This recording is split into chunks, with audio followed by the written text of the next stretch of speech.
سورہ سبا بسم اللہ الرحمن الرحیم۔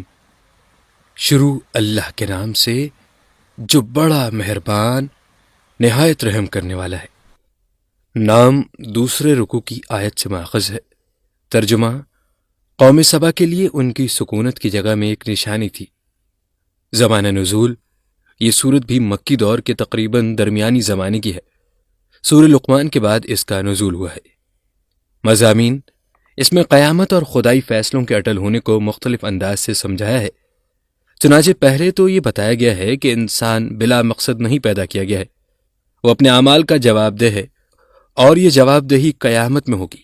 عالم الغیب کے علم سے بھاگ کر یہ کوئی ایسا کام نہیں کر سکتا جس کا بدلہ اس کے سامنے نہ آئے۔ نیز یہ کہ قوموں کے عروج و زوال میں مادی اسباب اور طاقت کی فیصلہ کن حیثیت نہیں ہوتی، بلکہ اخلاقی بلندیاں عروج کی ضامن ہوتی ہیں۔ مادی وسائل صرف ذریعہ ہیں، عروج کی علت نہیں۔ پھر اس کے ثبوت کے طور پر حضرت داؤد علیہ السلام اور حضرت سلیمان علیہ السلام کے ماتحت بنی اسرائیل کے غلبے کا اور پھر حضرت سلیمان علیہ السلام کے بعد ان کے زوال کا ذکر کیا ہے۔ نیز قوم سبا کا تذکرہ ہے کہ اللہ نے ان پر انعامات کیے تھے، لیکن اس قوم نے ناشکری کی، نتیجے میں ان سے وہ انعامات سلب کر لیے گئے۔ پھر بتایا ہے کہ مومنوں کو بہرحال منکرین حق پر فتح حاصل ہو کر رہے گی۔ اس سلسلے میں بتایا ہے کہ مخالفین حق دو طرح کے ہوتے ہیں۔ ایک تو وہ جن کی سرداری پر حق سے ضرب پڑتی ہے، وہ مخالفت کرتے ہیں اور دوسرے کو اکساتے ہیں، اور دوسرے بے سوچے سمجھے ان کی پیروی کرنے لگتے ہیں۔ پھر بتایا ہے کہ کثرت مال اور دنیاوی آرزوئیں قابل فخر چیز نہیں، یہ خدا سے غافل بناتی ہیں۔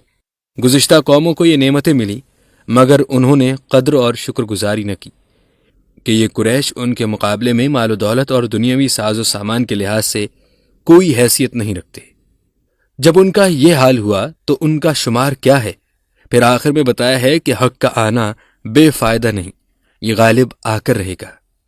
ساتھ ہی اس رکوع میں منکرین کے شبہات کو جا بجا دور کیا گیا ہے۔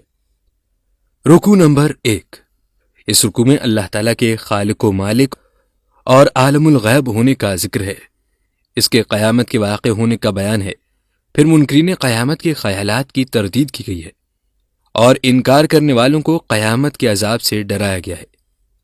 رکوع نمبر 2۔ اس رکوع میں حضرت داؤد علیہ السلام اور حضرت سلیمان علیہ السلام کو جو کمالات اور محاسن عطا فرمائے گئے تھے ان کا ذکر ہے، اور قوم سبا کا تذکرہ ہے کہ اللہ نے ان کو بہت سی نعمتوں اور خوشحالی سے نوازا، مگر انہوں نے نافرمانی کی اور شکر گزاری کرنے کے بجائے خدا سے بغاوت کرنے لگے۔ تو پہلے اللہ تعالیٰ نے انہیں تنبیہ کی، پھر جب وہ نہ مانے تو ایک زبردست سیلاب آیا اور ان کے تمام باغات اور کھیتوں کو بہا کر لے گیا، اور بدبودار درخت رہ گئے۔ رکوع نمبر 3۔ اس رکوع میں شرک کی برائیاں بیان کی گئی ہیں کہ مشرکین جن کو پوجتے ہیں ان کے ہاتھ میں زمین و آسمان کی ذرہ برابر کوئی چیز نہیں ہے۔ پھر رسول اللہ صلی اللہ علیہ وآلہ وسلم سے کہا گیا ہے کہ وہ مشرکین کے درمیان اعلان کر دیں کہ قیامت کے دن اللہ تعالیٰ ہمیں اور تمہیں اکٹھا کرے گا، پھر صحیح فیصلہ کر کے بتا دے گا کہ مجرم کون ہے۔ رکوع نمبر 4۔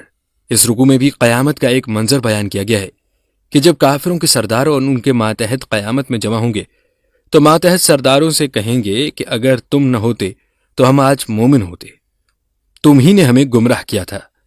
ادھر سردار جواب دیں گے کہ واہ، کیا ہم نے تمہیں ہدایت اور سیدھی راہ سے زبردستی روکا تھا؟ جب تمہیں ہدایت آ گئی تھی تو تم اختیار کر سکتے تھے، دراصل ہم مجرم نہیں، تم ہی مجرم ہو۔ وہ سرداروں کو جواب دیں گے کہ شب و روز تمہاری فریب دہی ہمیں مجبور کرتی تھی کہ ہم کفر کریں اور اللہ کا شریک ٹھہرائیں۔ اس تذکرے کے بعد ایک بار پھر گزشتہ قوموں کے انکار و سرکشی اور انجام کار ان کی تباہی و ہلاکت کا مجملاً تذکرہ ہے۔ رکوع نمبر 5۔ اس رکوع میں پہلے تو قیامت میں دنیاوی ساز و سامان کے کچھ کام نہ آنے اور ایمان و عمل صالح کے کام آنے کا بیان ہے۔ پھر شرک کی برائیوں کا بیان اور مشرکوں کے اس وہم کی تردید ہے کہ تمہارے یہ شرکاء نہ خدا کے یہاں تمہاری سفارش کے کام آئیں گے اور نہ تمہیں کوئی نفع یا نقصان پہنچانے پر قادر ہیں۔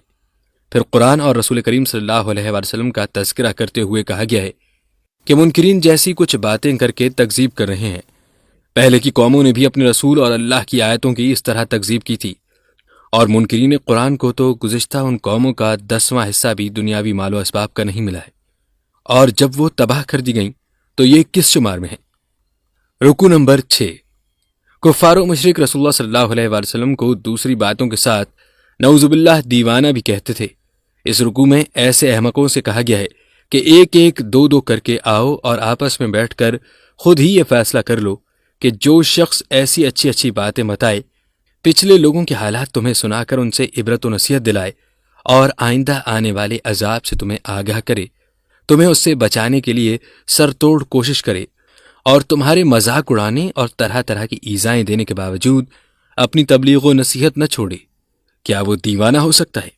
پھر کافروں کی اس حالت کا نقشہ کھینچا ہے کہ جب حشر کے دن سب لوگ بدحواس پھر رہے ہوں گے تو کافر کہیں گے کہ اب ہم ایمان لائے، مگر اس دن کا ایمان کیا قدر و قیمت رکھے گا؟ وہ جہنم کے حوالے کیے جائیں گے۔ صدق اللہ العظیم۔